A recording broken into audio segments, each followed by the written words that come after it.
Now, what I've been trying to bring into Irving is 287G.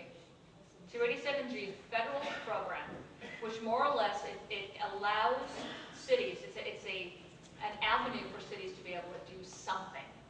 Not a lot. It's very, very small in scope. And what I've tried to explain to people when they've asked me about it, both pro and con, it is a tiny, tiny solution. It is a Band-Aid right now, but it is something. It gives us an opportunity to be more proactive and to do what we can. But right now, we're not doing that. Right now, we're doing our CAP program. 287G it's a federal program and allows us to use our police officers and have them trained by government immigration enforcement officers. And they can have access to a database, a federal immigration database.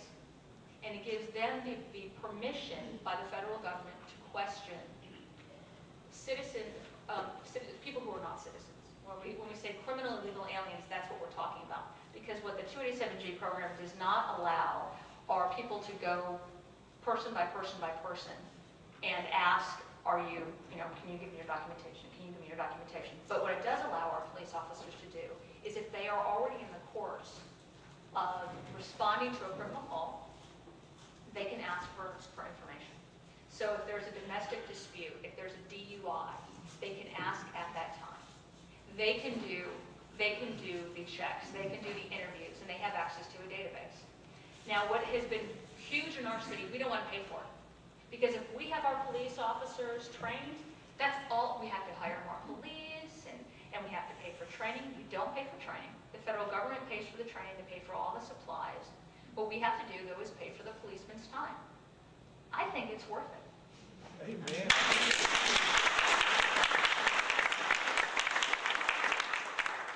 How do you really justify we need more police officers writing tickets other than we need more police officers affecting and talking about criminal illegal aliens? It's really a hard argument to make because we're talking about hiring 20 additional officers and yet we can't afford 3 to do this program. And this is the fight that we're up against. Honestly, this is the fight that we're up against. And as a result, we get a lot of discussion going on, but in order to get some kind of positive light on this, our mayor decided to put the CAP program up for a vote. We were going to talk about it. We were finally going to talk about it. And there was really not much to talk about up until then because the only thing we're talking about was the phone call. What I did, thankfully, we have another city council person on who shares my opinion on this issue. I was able to add an addendum to an amendment. We had a resolution, and I jumped in and I made a motion. I said, I want to make a motion that we should adopt this CAP program and 287G. And I got a second. We forced them to vote on it because up until that point, all they were saying, well, we would do it, but we just don't know that we want to. And really, Councilwoman Van Duyne hasn't taken a position on this. Now, don't talk about the fact that we've never been able to talk about it in a public setting, but Councilwoman Van Duyne's never taken a stand on this, whether or not she's for or against it. So by forcing the vote, it really brought some of the discussion up. And the question that came up a lot was the cost. And to me, it's just well worth it. It's not really an issue. And honestly, we don't even know if it would cost anything. There's 2 different types of models. There's the detention model, and there's a more proactive model where your police officers who are responding to a call can interact with people without having to bring them to the jail. But what we're talking about doing is simply doing a detention model, where when people were arrested for doing criminal activities, our police officers were able to deal with them right there. Now, when we ask the question, well, what's the difference? We're already getting all of the benefits, and we're not having to pay anything.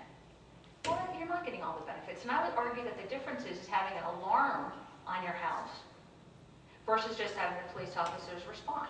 You know that alarm is on 24/7. If you have any other issues, you know that you're not taking the place of the police department. You're not doing the police officers' jobs, but you are making it more obvious that, even if you put a sign, which basically if we do the 287G, it's not simply what we're doing, it's what we're saying. And everything that you do in the city, on city government, your perception is very, very important. And the perception that we have right now, that we are open to all inhabitants and that we are not going to enforce federal illegal immigration laws is a negative perception in my mind. And as a result, I think what we needed to do was actually have that vote, but it would have been much stronger had it been a 2A7G vote. Now, we are moving beyond it, we're moving on, but I'll tell you, every single time we have a discussion about this, I get hate mail, I get in fights with fellow council members who just say I'm grandstanding, and really what helps me is knowing that there are so many people behind it, and so many people supportive of it. And after every meeting, along with a hate mail, I will get probably 10 to 1 support letters. People say, I know it's hard, but you are doing the right thing. And I appreciate the fact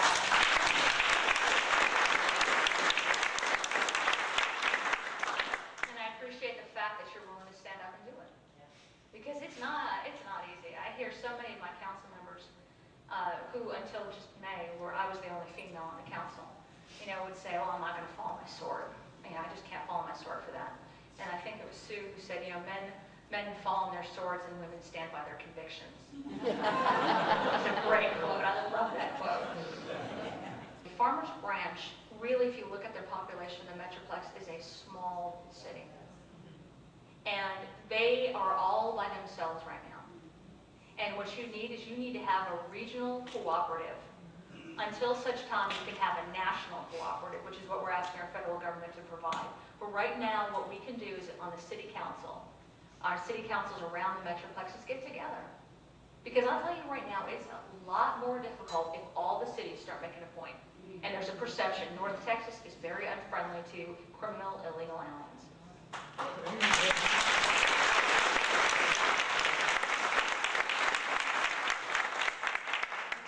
What I'm trying to do right now in the council, because we can't talk about it, we can't discuss it, I'm trying to work around that. And instead right now of bringing up new ordinances that we can argue will just cost us lawsuit money, what I'm trying to do is enforce the ordinances that we have already on the books. We have a problem in Irving, and 7 of our council members don't agree with me, but we have a problem in Irving. We have too many people living in single-family homes. And I know Irving is not alone in that. We have too many people living in single-family homes. So, and regardless of whether or not they are legal or illegal, the problem is we are overpopulated in many of our neighborhoods. And as a result, you've got too many cars in yards, you've got too many kids in schools, you've got a stress on our healthcare system. What we can start doing is really cracking down in neighborhoods. It doesn't necessitate a new ordinance. We need to start enforcing our laws, both city, both state, and federal.